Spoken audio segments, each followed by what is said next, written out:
আমার কাছে যে তথ্য সেটা হচ্ছে হিন্দুরা বাংলাদেশের এই যে শাহবাগ সহ বিভিন্ন জায়গায় তারা খুব সুপরিকল্পিতভাবে তারা জড়ো হওয়ার চেষ্টা করছে এবং এটার পেছনে মূলত কাজ করছে হচ্ছে আওয়ামী লীগ। আওয়ামী লীগ হিন্দুদের নামে হিন্দুদের ব্যানারে তারা জড়ো হবার চেষ্টা করছে এবং একটা বিশৃঙ্খলা তৈরি করার চেষ্টা করছে।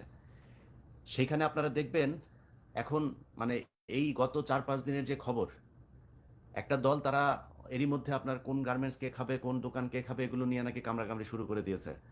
সো এগুলোর আগে না 15 বছর বহুত প্যাদানি খাইছেন। সো এই প্যাদানির কথা যেন মনে থাকে, প্যাদানি কিন্তু আবার খুব সহসাই খাইতে হবে যদি নাকি বেশি মানে লডর বড়র করেন, হ্যাঁ।